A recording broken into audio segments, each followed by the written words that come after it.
Boa noite, gente. Desculpa a brincadeira, mas eu tenho pavor de microfone, não gosto. Vocês já sabem, né? Quem está acostumado a me ouvir aqui. Bom, eu devo confessar a vocês que até ontem eu não sabia o que eu ia falar com vocês. Porque quando eu vi que eu estava programada para abril, eu não me dei conta da data, 16 de abril.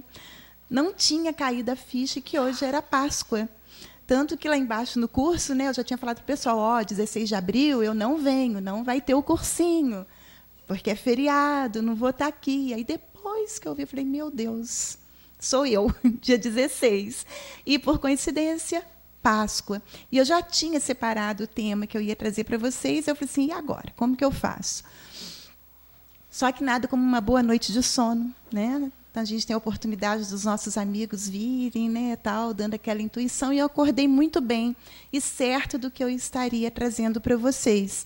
Espero que possa ter algum significado para vocês, como fez para mim quando eu despertei com aquela ideia na minha mente. É Páscoa.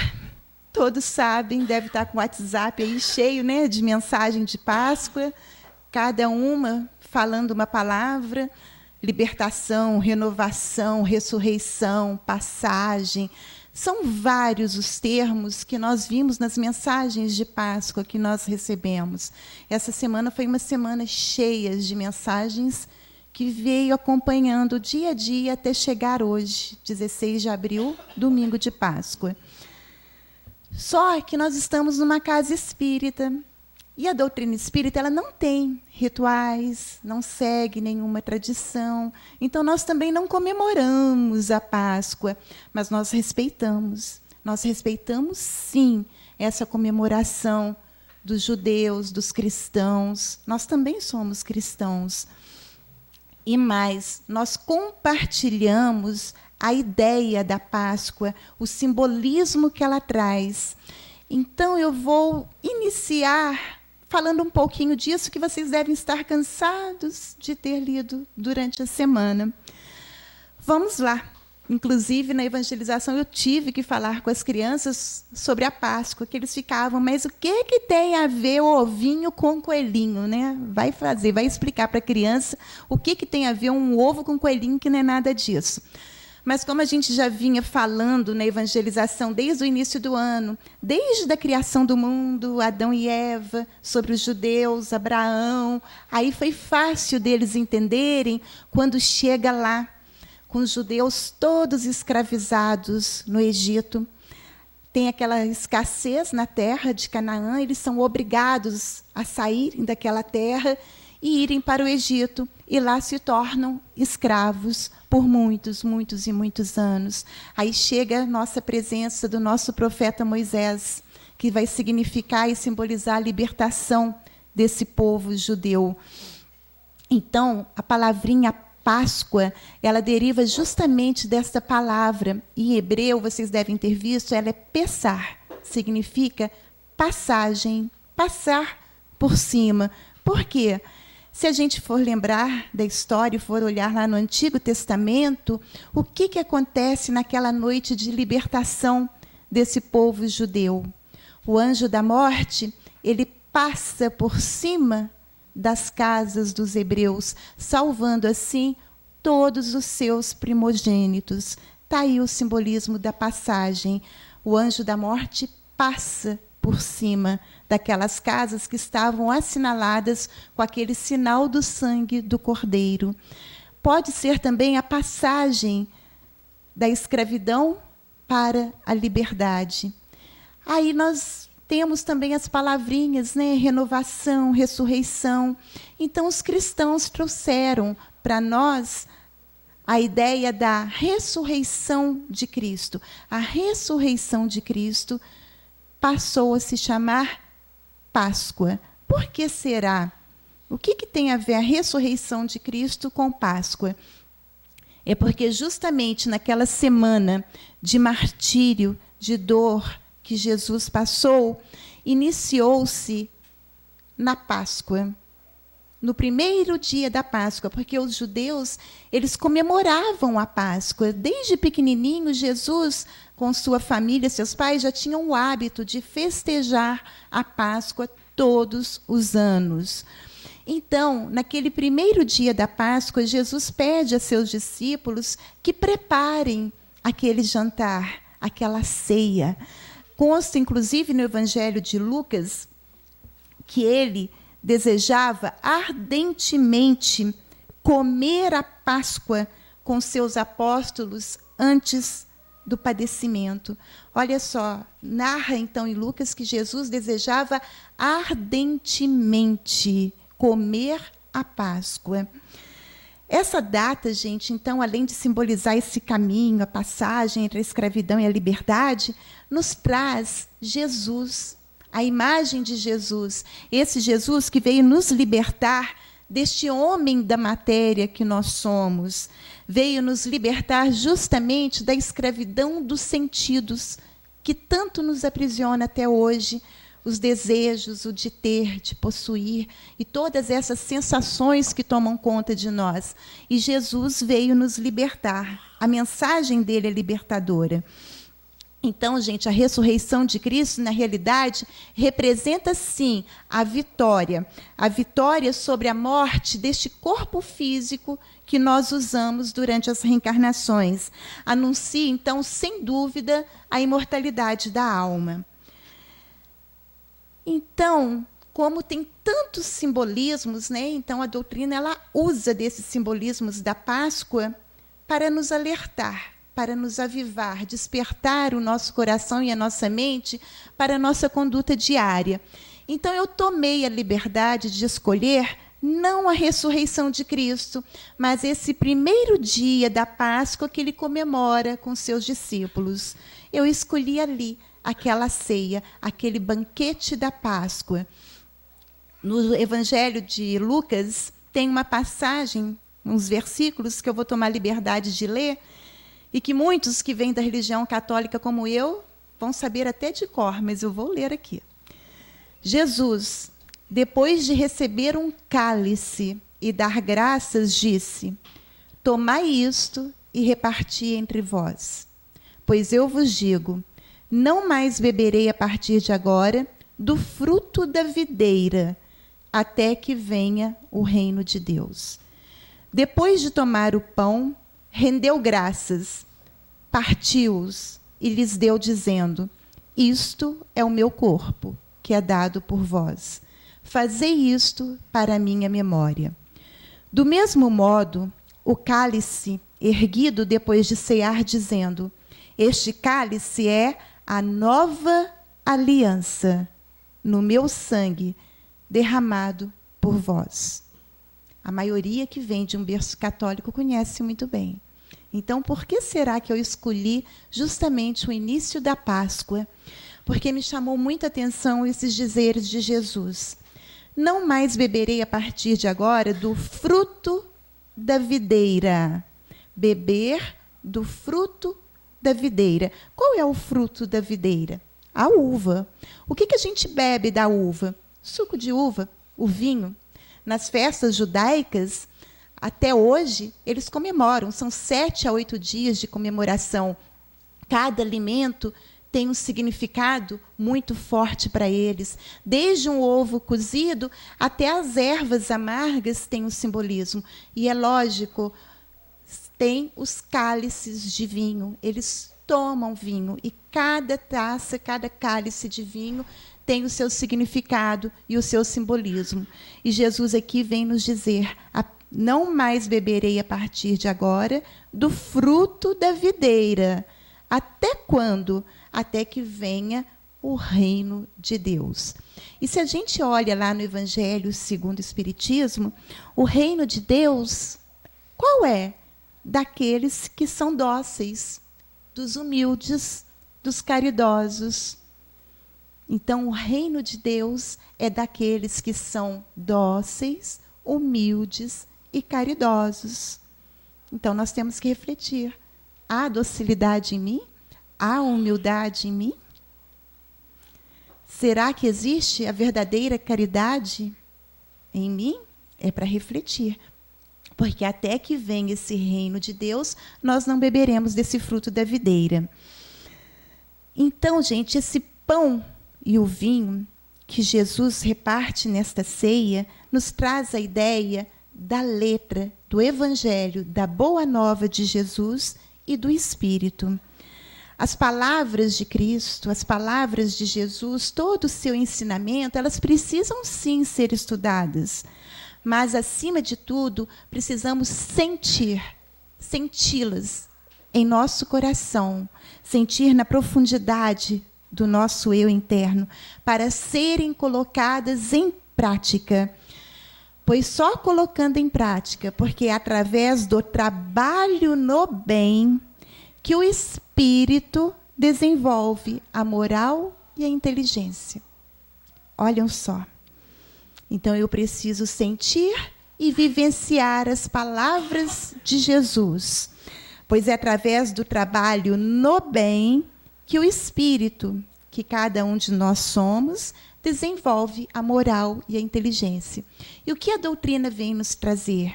Que nós, espíritos que somos, evoluímos de duas formas. Vocês já estão cansados de ouvir isso aqui.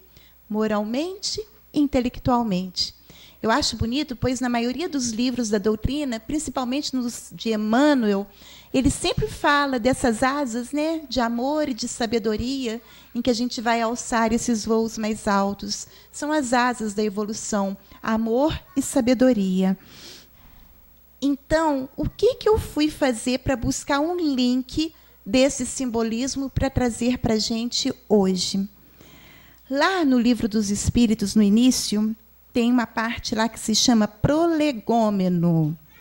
Ali, logo no início, quem tiver o livro, chega em casa e abre lá, dá uma olhadinha. Tem um desenhinho da cepa da videira, o raminho, o galho da videira. Sabe aqueles galinhos todos enroladinhos? Eu adorava aquilo. Na casa do vovô tinha uma videira. Adorava puxar aquilo. Aqueles tudo enroladinho, aquelas folhas verdes grandes, aqueles cachos de uva. Ali está desenhada a cepa da videira. E aquele desenho é exatamente o desenho feito pelos espíritos que estavam ajudando Allan Kardec na codificação. Foram vários, São Luís, Santo Agostinho, São Vicente de Paulo, o próprio Espírito de Verdade, Sócrates, Platão, consta lá no final dessa parte. Eles fizeram esse desenho. Para quê? Eles disseram que ali estava o emblema do trabalho do Criador. Do trabalho do Criador. Que todos os princípios materiais que podem melhor representar o corpo e o espírito estavam identificados naquela cepa da videira. O corpo, esse nosso corpo material, esse saquinho de ossos aqui, é a cepa, é a rama da videira. A nossa alma, o que é alma? Somos cada um de nós aqui, espíritos encarnados. A alma seria a uva, o fruto. O espírito seria o líquido dentro da uva, o suco. Então, olha só. Lá no início do Livro dos Espíritos, nós temos esse desenho da cepa da videira que representa o trabalho do Criador, identificando o corpo, a alma, o espírito de cada um de nós. E o que Jesus faz lá, naquele primeiro dia da Páscoa, naquele banquete? Não mais beberei, a partir de agora, do fruto da videira. Qual que é o fruto da videira? A alma. Cada um de nós aqui, espírito encarnados. Continuando esse pedacinho lá no Livro dos Espíritos, eles dizem assim: o homem quintessencia o espírito pelo trabalho. E tu sabes que não é senão pelo trabalho do corpo que o espírito adquire conhecimentos. Olha como que pode. Ele nos mostra, então, a videira, e ele vem nos colocar que cada um de nós só vamos quintessenciar o nosso espírito através do trabalho do corpo. Através do trabalho do corpo, nós vamos estar adquirindo conhecimentos. E lembrem da evolução moral e intelectual. Ou seja, é através do trabalho que nós, seres humanos, vamos transformar o suco no vinho, destilar aquele fruto. Vamos retirar desse fruto que somos nós a sua quintessência. Nós vamos transformar o espírito no espírito do mais alto grau, superior, evoluído. Através do quê? Do trabalho. Aí, se a gente voltar aos evangelhos, nós temos lá João narrando que Jesus nos disse: eu sou a videira e vós os ramos. Quem permanece em mim e eu nele, esse produz muito fruto, porque sem mim não pode produzir nada. Dá o que pensar. Sem a presença de Jesus na nossa vida, nós não produzimos nada. E Ele é a videira. Ele é a videira. Nós temos que quintessenciar este fruto que nós somos para alcançar o mais alto grau que pode evoluir o nosso espírito. E nós temos ali em Jesus sendo esta videira. E nós não vamos conseguir produzir nada se não for através do esforço próprio.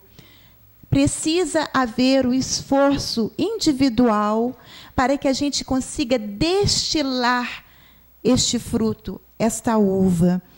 Trabalho, esforço, para a gente ser um homem melhor, para sermos o homem de bem. Quem tem o Evangelho em casa já deve ter lido lá as características do homem de bem. Será que nós possuímos aquelas características? Quão longe estamos de ser esse homem de bem, um verdadeiro espírita? Tudo, gente, tudo na vida é esforço. Se eu quero encontrar valores nobres, eu preciso me esforçar para isso. Eu preciso conviver. E onde que eu convivo? Onde se dá o meu convívio? Qual é o primeiro lugar em que eu estou convivendo? Na família, não é? A família é a minha primeira escola. É o meu primeiro templo da alma. Mas e depois da família? Onde que eu passo o maior tempo da minha vida? Não é no trabalho? Não é no meu dia a dia? Trabalhando? É ali que eu também convivo. É onde eu passo a maior parte da minha vida. E não foi o que os espíritos disseram? Que é através do trabalho que eu irei destilar o meu espírito? Se eles disseram isso, que através do trabalho que eu vou conseguir destilar o meu espírito, então hoje, nessa noite de Páscoa, nós vamos falar de trabalho. Eu fui buscar todo esse simbolismo para colocar uma visão da doutrina espírita em cima do trabalho como uma forma de destilar esse fruto que nós somos. Só que, para falar de lei do trabalho, a gente tem que recordar, lá no Livro dos Espíritos, o que é a lei divina, o que é a lei natural. Quem já teve a oportunidade de ler o Livro dos Espíritos sabe muito bem que lei natural é a mesma coisa que lei divina. Ou seja, se eu pego de uma caneta aqui e deixo cair, a caneta vai cair, porque ela está obedecendo a uma lei natural, que é a lei da gravidade. Então, há muitas leis naturais, e todas as leis naturais são leis divinas de acordo com os espíritos. Lá na questão 619, os espíritos dizem assim para Kardec, sobre a lei divina, a lei natural. Todos podem conhecê-la, mas nem todos a compreendem.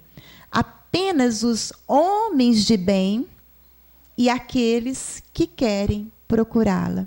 Olha só, gente, todos nós podemos conhecer a lei divina, a lei natural, mas será que nós a compreendemos?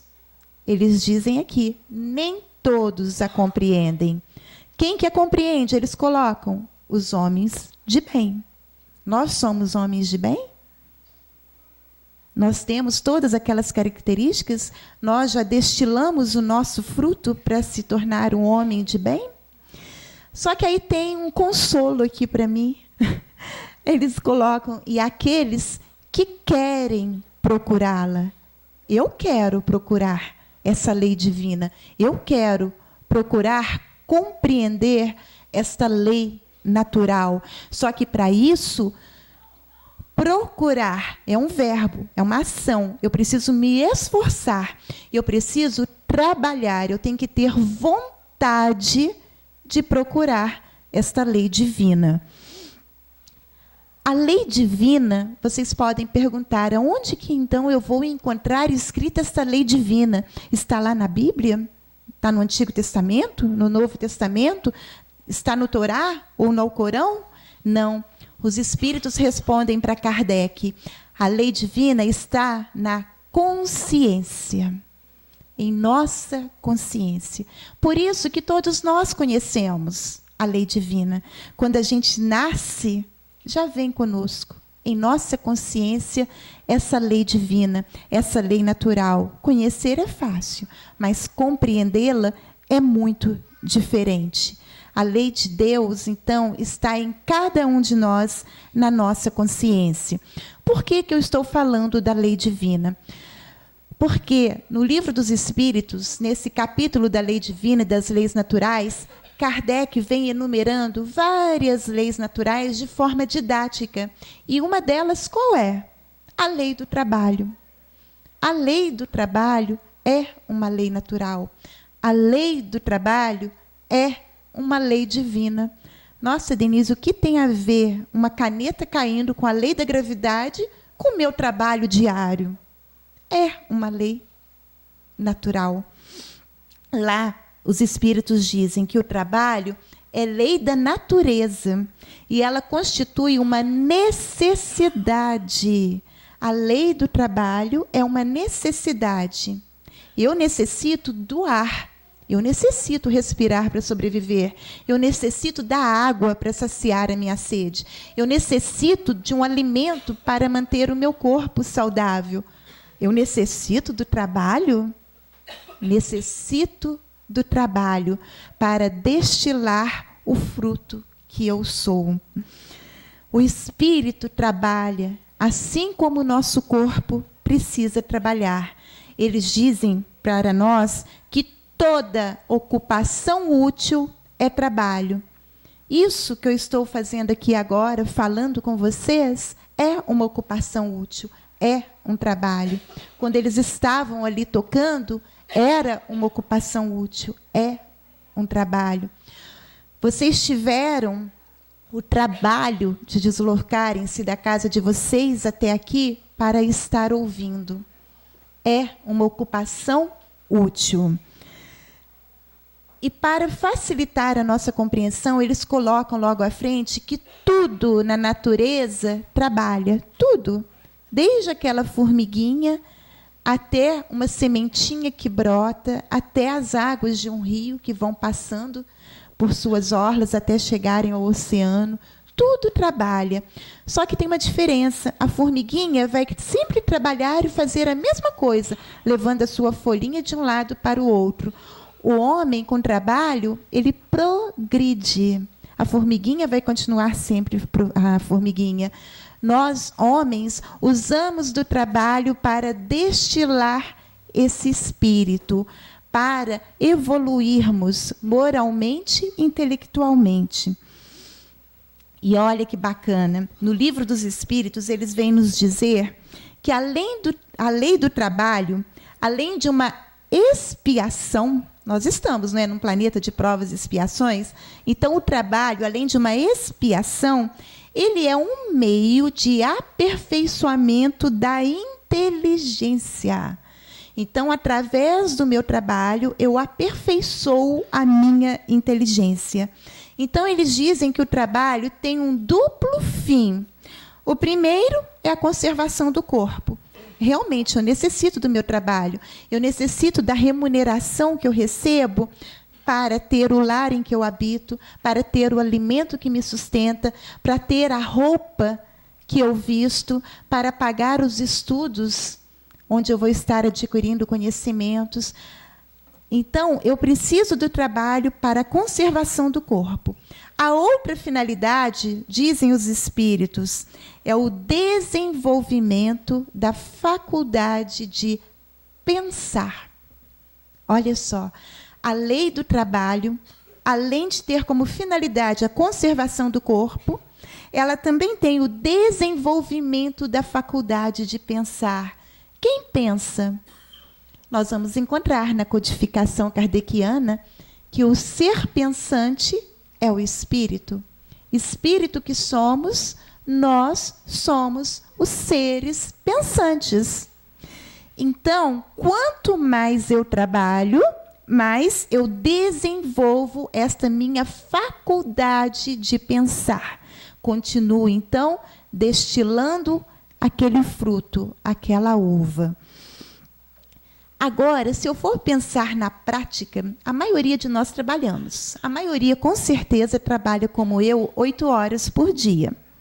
5 vezes por semana. Pensam bem, 8 horas por dia, 5 vezes na semana.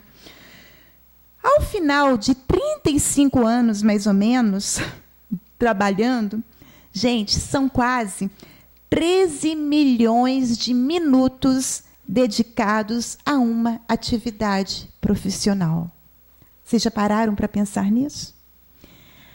Dia 15 de fevereiro agora, fez 33 anos que eu trabalho no mesmo local. 33 anos. Alguém aqui tem por volta de 30 anos? Ou menos?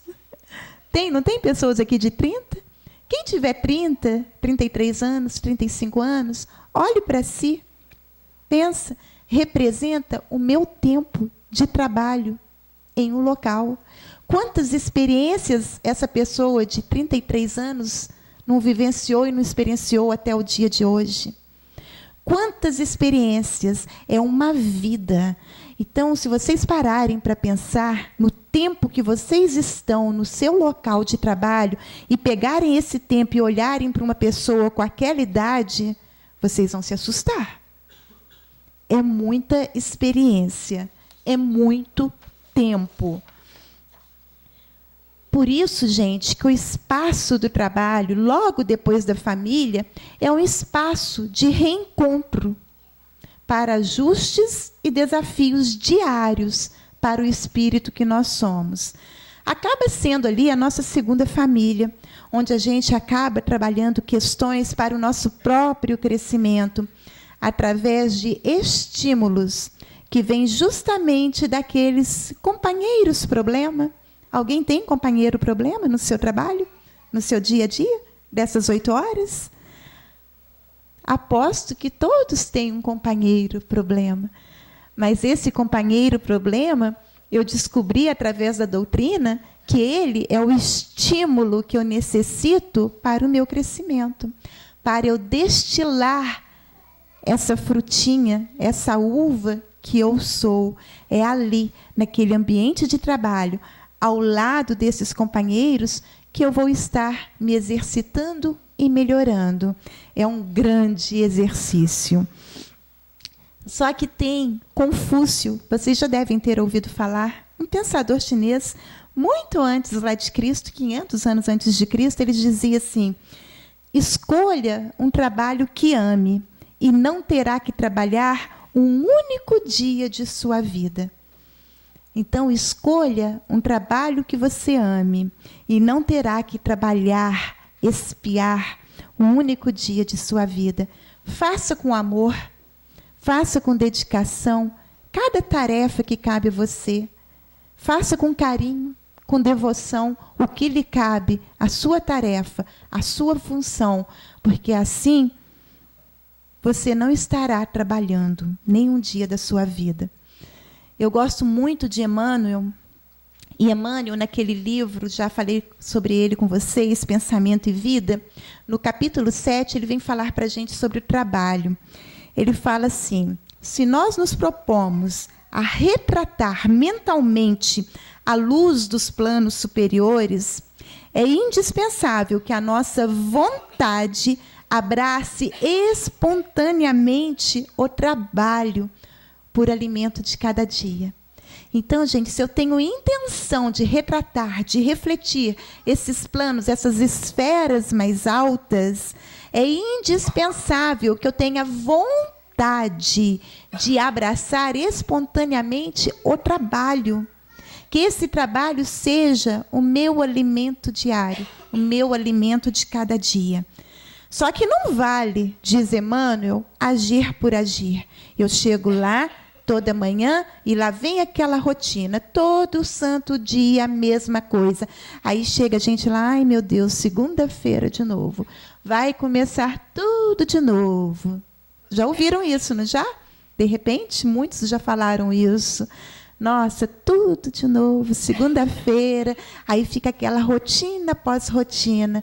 Emmanuel fala para a gente, não vale agir por agir, porque as regiões infernais vibram repletas de movimento. Então, agir por agir não vai me acrescentar nada. Ele fala assim, que além do trabalho, obrigação, que nos remunera, é necessário também que a gente se atente ao prazer de servir. Devemos começar aqui agora a desfrutar a aventura do serviço voluntário aos semelhantes. Todos nós que queremos refletir em nossa alma a presença de Deus. Quando ele fala em serviço voluntário aos semelhantes, significa sim eu usar das minhas horas vagas para estar fazendo um trabalho no bem, um trabalho benemérito, auxiliando os outros, mas também, gente, um serviço voluntário ao semelhante dentro do meu ambiente de trabalho, onde eu estou. Será que ali eu faço isso? Será que ali eu faço um serviço voluntário a quem trabalha comigo? Olha só, o trabalho, a ação, diz Emmanuel, transforma o ambiente. Se eu for pegar a vassoura agora, for varrer aqui, pego de um pano e tiro, eu vou estar transformando o ambiente. Vai estar limpo. Se eu pego de uma enxada, eu vou capinar, eu vou estar transformando o ambiente. Eu mudo o ambiente com o meu trabalho, ação. Mas o trabalho serviço, quando eu tenho o prazer de servir, ele transforma não só o ambiente, mas ele transforma o homem. Então, a transformação do homem se dá pelo prazer de servir. Nos círculos mais elevados do espírito, o trabalho lá ele não é imposto. A criatura, já consciente da verdade, ela compreende que a ação no bem é um ajustamento a essas leis de Deus e ela se rende por livre vontade. Então, nos planos mais elevados, quando eu estiver naquela quintessência do meu espírito, não vai haver imposição. Eu já vou compreender que é um ajustamento meu a essas leis divinas, eu estar trabalhando pelo prazer de servir. Eu gosto muito também dos livros de André Luiz, e lá no livro Os Mensageiros, ele diz assim, ele não, o instrutor Aniceto chega a ele e fala para André, nosso serviço aqui, André, é variado e rigoroso. O departamento de trabalho, que está afeto à nossa responsabilidade, aceita somente os cooperadores interessados na descoberta da felicidade de servir. Eles só aceitam para trabalhar lá quem já descobriu a felicidade de servir. Será que nós temos a felicidade de servir no nosso trabalho cotidiano? Aí o Aniceto continua. Comprometemo-nos mutuamente a calar toda espécie de reclamação. Eles não reclamam. Você reclama do seu trabalho? Você reclama das horas que você trabalha? Você reclama quando você cumpriu a sua tarefa e o seu superior te pede para fazer algo mais? Ou você faz de boa vontade? Ou você tem prazer em servir? O Emmanuel, no livro Vinha de Luz, tem um capítulo lá que se chama Servicinhos. Ele fala assim para a gente, a maioria anda esquecida do valor dos pequenos trabalhos que se traduzem num gesto de boas maneiras, num sorriso fraterno e consolador? Você, quando chega no seu ambiente de trabalho, você cumprimenta as pessoas? Você diz bom dia? Você tem um sorriso fraterno? Você sabe estar atento àquele que está com semblante, de repente, triste? Você sabe perceber a necessidade do outro? Ele continua ainda no servicinho. Um copo de água pura que você ofereça ao outro. Um livro santificante que se dá com amor para um colega. Uma palavra carinhosa. O transporte de um fardo pequenino. A tolerância. Os favores gratuitos. A gentileza natural. Será que nós fazemos esses exercicinhos, servicinhos, né, como ele diz, durante o dia? A gente tem uma palavra carinhosa para o nosso amigo?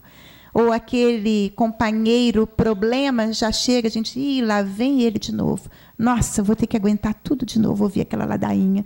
Nossa, já vem aquele resmungão. Meu Deus, já vem aquele encrenqueiro. Nossa, já vem aquela fofoqueira de novo. Como que é? Como que acontece? Ao invés de ter um sorriso fraterno, um acolhimento, um copo de água, um sorriso que seja. Qualquer trabalho deve ser realizado com amor. Assim, você vai dar um outro colorido em todo o ambiente que você está, a tudo e a todos que te rodeiam. Pois nós devemos servir além do próprio dever. Executar com espontaneidade todas as tarefas. Ou você é daquele operário, trabalhador, servidor público, que terminou a sua tarefa, você cruza os braços, acabei. Não, isso não é minha função. Não, aquilo ali é responsabilidade de fulano. O outro está lá, se escabelando, suando, de tanta coisa para fazer, você já terminou suas coisas, põe um foninho de ouvido lá, está lá no WhatsApp, fica olhando no celular, ou então está navegando na internet. O outro que se vire com a função dele. Eu já cumpri com a minha, eu já cumpri com o meu dever. Não, eu sou pago para fazer isso. Eu não sou paga para fazer aquilo. Eu fui contratada para tal coisa. Eu não tenho que estender o meu braço, levantar daqui e ir ali fazer a tarefa que cabe a ciclano. Olha só o que eles vêm nos dizer. Servir além do próprio dever. Executar com espontaneidade todas as tarefas que me cabem. Tem uma mensagem aqui que eu queria ler para a gente estar finalizando. Todos já devem ter ouvido falar dela. É uma psicografia do Francisco do Espírito Santo Neto, através de Hamed. Ele recebeu essa mensagem numa reunião pública na Sociedade Espírita Boa Nova de Catanduva, São Paulo, em 1996. O título é Reprogramação. Muitos de vocês já conhecem ela. Você nasceu no lar que precisava nascer. Vestiu o corpo físico que merecia, de acordo com teu adiantamento. Você possui os recursos financeiros coerentes com as tuas necessidades, nem mais, nem menos, mas o justo para as tuas lutas terrenas. Agora, esse parágrafo.